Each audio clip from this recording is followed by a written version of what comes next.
Olá, bem-vindos à nossa conversa de hoje. Vamos mergulhar nos textos bem importantes, alguns trechos do Catecismo da Igreja Católica. A ideia é explorar juntos o que significa essa afirmação, que o ser humano é capaz de Deus. Para começar, o próprio Catecismo, lá no parágrafo 26, já meio que pergunta: o que é crer, afinal? Parece que essa busca faz parte de a gente, né? Exato. É. É uma ideia central que esses textos trazem logo de cara. O parágrafo 27 diz que o desejo de Deus está inscrito no coração do homem. É como se fosse parte da nossa fabricação, sabe? Feitos por ele e para ele. Vamos ver como o catecismo desenrola isso, essa vocação para comunhão com o divino. É muito interessante como o texto descreve o ser humano como religioso por natureza, não necessariamente de uma religião específica, mas essa busca, né? O parágrafo 28 até lembra Atos dos Apóstolos: nele vivemos, nos movemos e existimos. Essa procura parece algo universal mesmo, que aparece de muitos jeitos na história. Sim, sim. E para guiar essa busca, o catecismo aponta o que chama de vias de acesso para conhecer a Deus. Isso está ali pelo parágrafo 31. Não são, assim, provas científicas, claro. O texto fala em argumentos convergentes e convincentes.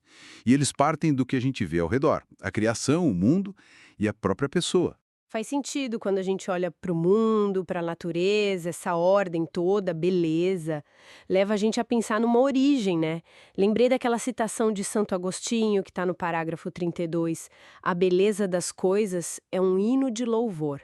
E a gente mesmo, né, com essa busca por verdade, por beleza, por um sentido maior, essa aspiração ao infinito, como diz o parágrafo 33, também sugere algo além do que é só material. Exatamente. E essas vias, esses caminhos, segundo o catecismo, indicam que existe uma realidade que é a causa primeira e o fim último de tudo, como diz o parágrafo 34. A igreja ensina, e isso está bem claro no parágrafo 36, que a gente pode sim conhecer Deus com certeza pela nossa razão, olhando o que foi criado.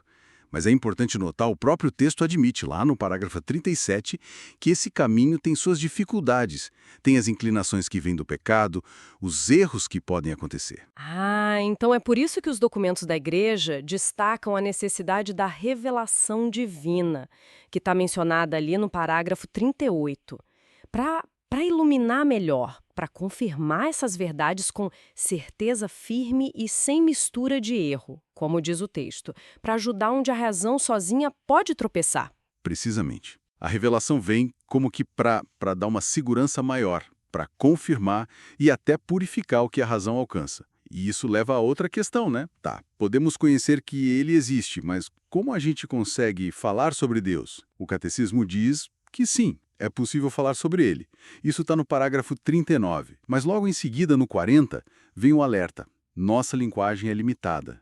Ela é humana. A gente fala a partir das criaturas, né? Elas refletem, de algum modo, as perfeições de Deus. É como o espelho, ainda que imperfeito. Lembrei daquela passagem do Livro da Sabedoria, capítulo 13, versículo 5, que o Catecismo cita no parágrafo 41, que fala que a grandeza e a beleza das criaturas fazem, por analogia, contemplar seu autor. Então a gente olha as qualidades no mundo e, por comparação, pensa no Criador. É isso. Exato, é o princípio da analogia.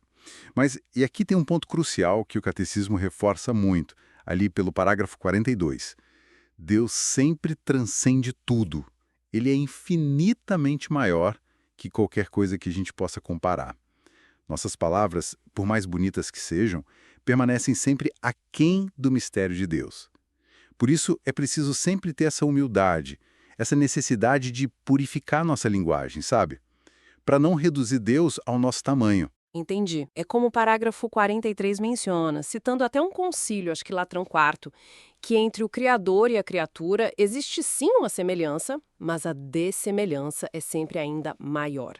Quer dizer, a gente consegue falar sobre ele, apontar para ele, mas nunca capturar a essência infinita dele com nossas palavras. É um mistério que a gente só consegue abordar. Perfeito, essa é a ideia. Então, fazendo um resumo rápido do que a gente conversou, o catecismo mostra o ser humano como esse ser naturalmente religioso, né? Parágrafos 44 e 45 falam disso. Alguém feito para encontrar a felicidade em Deus. e que pode sim, pela razão e olhando a criação, chegar a conhecer que ele existe, como vimos no parágrafo 47. Mas, ao mesmo tempo, nossa linguagem para falar dele sempre vai ter esse limite, essa necessidade de purificação, como diz o 48. Frase forte, sem o Criador a criatura se esvai. Se esse desejo por Deus é tão fundamental, inscrito na gente, e se existem esses caminhos para conhecê-lo, mesmo com limites, como será que levar isso mais a sério poderia reorientar o jeito como a gente percebe a nossa própria vida, o nosso dia a dia, o propósito por trás de tudo? Fica aí para a gente pensar.